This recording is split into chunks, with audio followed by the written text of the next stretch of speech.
La région Sud vous présente Planète Locale.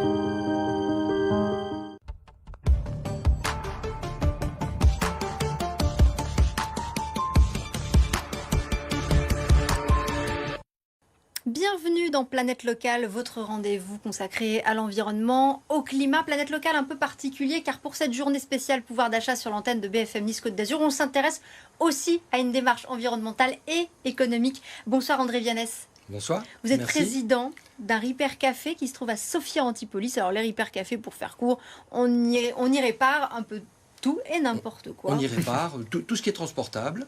Et on peut venir prendre un café aussi pour voir comment ça se passe. Alors on va voir tout ça en détail dans un instant, mais d'abord on va Ok. commencer comme chaque semaine avec le décryptage de Nice Presse. Bonsoir Clément. Bonsoir. Clément Alvargues. On va toujours. décrypter, on va y décrypter avec toi toutes les aides qui concernent à la fois le pouvoir d'achat et l'écologie dans notre département des Alpes-Maritimes. Oui, on va commencer avec un tout nouveau coup de pouce, celui de la métropole Nice-Côte d'Azur, annoncé vendredi. C'est une aide plafonnée à 300 € qui concerne la conversion de votre véhicule au bioéthanol. Bon plan parce que cette aide, elle se cumule avec celle de la région de 500 €. De quoi faire baisser le reste à charge de cette conversion, puisqu'elle va coûter pour l'usager entre 700 et 1500 €. On peut rappeler aussi que ça peut être une vraie bonne affaire, le bioéthanol, puisque en moyenne, sur une année, ça va vous revenir à peu près 3 fois moins cher que l'essence. Toujours pour les résidents de la métropole niçoise, rendez-vous avec une prime à la conversion de 1000 € maximum. Ça, c'est si vous voulez changer votre véhicule critère 4 ou 5 pour une voiture électrique ou hybride. À cela s'ajoute en plus 5000 € sous condition de ressources pour l'achat d'une voiture 100% électrique. Et en plus, cette aide, elle se cumule avec celle de l'État. Donc il y a moyen de faire de vraies bonnes affaires là aussi. Partons à vélo maintenant, puisque pour un vélo basique, vous aurez droit à 100 €. Ça peut monter à 400 € si ce vélo il est électrique ou si vous prenez un scooter électrique. Toutes ces aides métropolitaines, vous pouvez les demander directement en ligne, très facilement, sur nicecotedazzur.org. Un dernier dispositif, cette fois sur toutes les Alpes-Maritimes, celui du Conseil départemental qui a mis en place un grand fonds pour lutter contre la précarité énergétique. Alors que vous soyez un particulier ou un commerçant, vous pouvez être accompagné pour vos rénovations jusqu'à 11 000 €, c'est pas rien. Et pour faire cette demande, là aussi, tout se fait en ligne sur mesdémarches06.fr. Merci Clément. Voilà, plein de pistes pour différentes aides. Allez, tout de suite. André Vianès, qu'est-ce que c'est un Repair Café ? Alors un Repair Café, c'est pas un Repair Café. Il y en a 2500 dans le monde, 250 en France et beaucoup dans les Alpes-Maritimes. Il y en a pas mal. Moins dans le Var, c'est dommage. Le Repair Café, c'est là où on apporte son objet qui est transportable, celui qui est en panne. Et notre slogan d'aujourd'hui, c'est avant de les jeter, passez nous voir. Parce que souvent, l'appareil, il n'y a pas grand-chose. C'est une pièce facilement réparable. Même on s'est équipé, nous, d'un petit atelier électronique qui permet de réparer les cartes, on a des composants standards, on a des choses comme ça, ce qui permet de réparer immédiatement l'objet que les personnes amènent. Et tout ça, bien sûr, c'est gratuit. Il n'y a que si les personnes sont contentes, après, elles peuvent mettre un petit sou dans le cochon, c'est ce qui nous permet de vivre. Mais il n'y a pas de... Oui, parce que ce ne sont que des bénévoles. Hein. Ce ne sont que des bénévoles, il n'y a pas d'histoire d'argent dans tout ça. C'est toute la différence et c'est ce qui nous permet de bien travailler. C'est qu'on se démarque complètement du système SAV. On ne le concurrence pas. On récupère. C'est pas un service après-vente. Hein. Ce n'est pas un service après-vente. On ne le concurrence pas parce qu'en fait, on répare ce que eux n'auraient jamais réparé. Parce qu'aujourd'hui, dès qu'on fait une réparation, on change beaucoup de choses. Il y a du temps de main-d'œuvre, du temps de prise en charge, d'accueil, des choses comme ça. Et souvent, c'est irréparable économiquement. Qu'est-ce que vous réparez principalement ? Alors on répare de tout. Tout ce qui est transportable. Un PC, une cafetière. Donc on peut faire réparer sa machine à laver, mais il faut l'amener par Alors pas sa machine à laver, parce que le problème des machines à laver, c'est qu'on est dans des salles communales et que pour réparer une machine à laver, il faut de l'eau, d'évacuation, etc. Ouais. Donc tout ça, on n'a pas. Bon, alors qu'est-ce qu'on vous amène le plus souvent ? Tout ce qui est transportable, le plus souvent, ce sont les cafetières, les fers à repasser, les choses comme ça, que les gens oublient régulièrement de détartrer, bien sûr.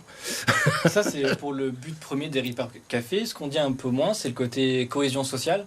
Vous avez peut-être des gens qui viennent pour réparer, mais aussi pour rencontrer des bénévoles, échanger. Alors il y a des gens, voilà, c'est assez social puisqu'il y a un peu tous les types de gens qui viennent, des gens qui vivent normalement, mais ça leur gratte un petit peu de jeter quelque chose comme ça, et donc eh bien, ils viennent et puis ils nous aident, etc. On a aussi les gens qui ne sont pas très fortunés et qui trouvent, je dirais, dans notre service quelque chose de très important pour eux. Donc il y a vraiment de tout. Et même au niveau gens qui viennent, il y en a qui réparent eux-mêmes. Ils viennent, ils n'ont pas les outils. Oui, c'est la question que je voulais vous poser. Est-ce qu'il y a aussi l'idée de transmettre des connaissances? Parce que des fois, on aimerait réparer soi-même, mais on ne sait pas faire. Alors, cette année, on est en train de faire quelque chose de tout nouveau. On a eu tendance, dans les années passées, à prendre l'appareil des mains de la personne et de se focaliser dessus. Et à partir de cette année, on est en train de les faire participer beaucoup plus. C'est-à-dire qu'on leur donne le tournevis, on regarde avec eux ce qu'il y a, on discute avec eux, et ils voient ce qu'il y a à faire. Et surtout, le but de tout ça, c'est leur apprendre à être curieux et à ouvrir les choses et à pouvoir comprendre ce qui se passe et non pas jeter bêtement en se disant c'est je ne connais casser pas. le réflexe de jeter. Voilà, casser le réflexe de jeter et surtout ouvrir la curiosité aux gens. C'est quelque chose qui va mettre longtemps à se développer, mais qu'on est en train d'initier. C'est aussi peut-être une façon de lutter contre l'obsolescence programmée. Je pense à tout ce qui est smartphone, équipements électroniques qui bien souvent deviennent obsolètes assez rapidement. Ça, vous le réparez aussi ? Pas toujours. Parce que c'est compliqué à réparer. Pas toujours. Non. Alors déjà, il ne faut pas confondre obsolescence programmée et puis appareil qui tombe en panne anormalement, je veux dire. L'obsolescence programmée, on y fait assez peu de choses, nous, personnellement. Par exemple, une imprimante qui s'arrête au bout de 100 000 copies, on ne va pas pouvoir aller regraver le petit circuit qui commande tout ça. Donc ça, on ne le fait pas.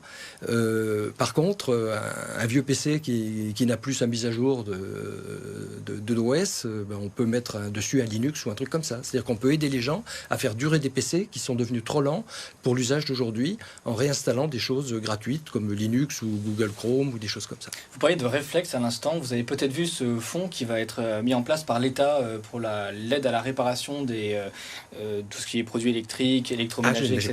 Bon, voilà, il va arriver à la rentrée, ça va être une aide financière pour encourager tout le monde à réparer. Oui. Est-ce que c'est ça qui manquait, un vrai coup de pouce financier pour réparer, ou alors c'est surtout une affaire de mauvaises habitudes qui ont été prises? C'est une prise de conscience qui doit être faite, je crois, surtout parce que... C'est une question de moyens, peut-être. Oui, de moyens, mais je dirais aujourd'hui, les gens ont peur, je dirais, ils se disent c'est technique, c'est machin, mais des fois c'est pas technique du tout, des fois c'est purement mécanique, il n'y a rien de spécial, je veux dire. Rien de compliqué. Peut-être que l'on peut donner quelques chiffres sur les économies que cela permet de réaliser. Alors les économies, ce qu'on peut dire, c'est, on ne va pas parler de 2020 parce que c'était pas une année très profitable, ni 2021.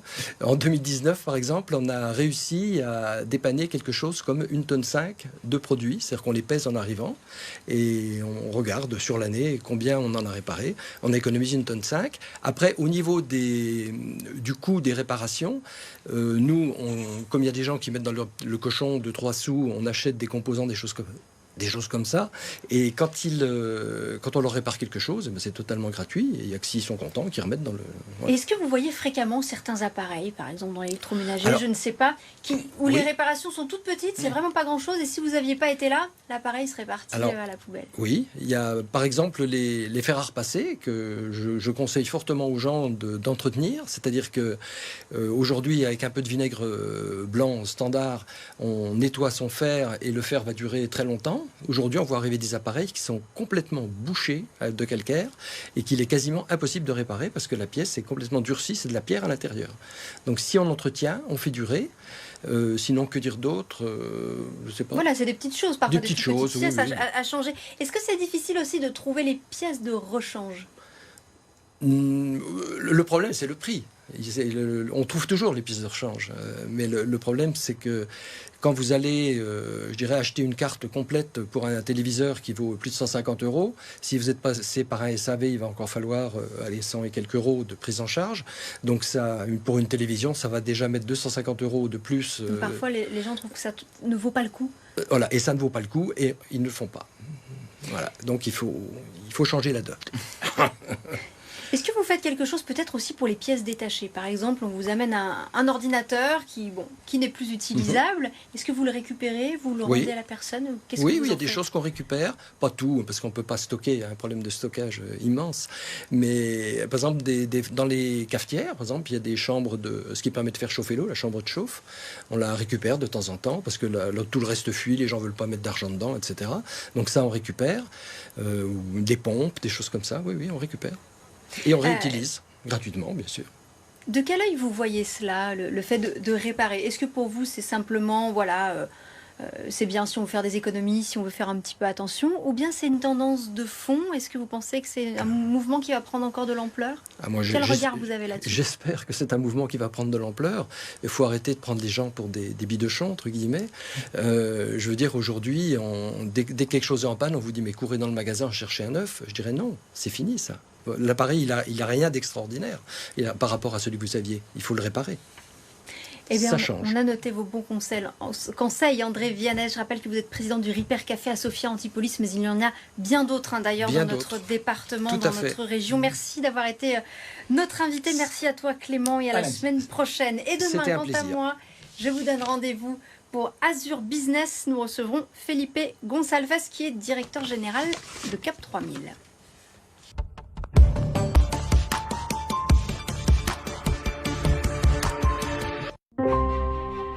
C'était Planète Locale avec la région Sud.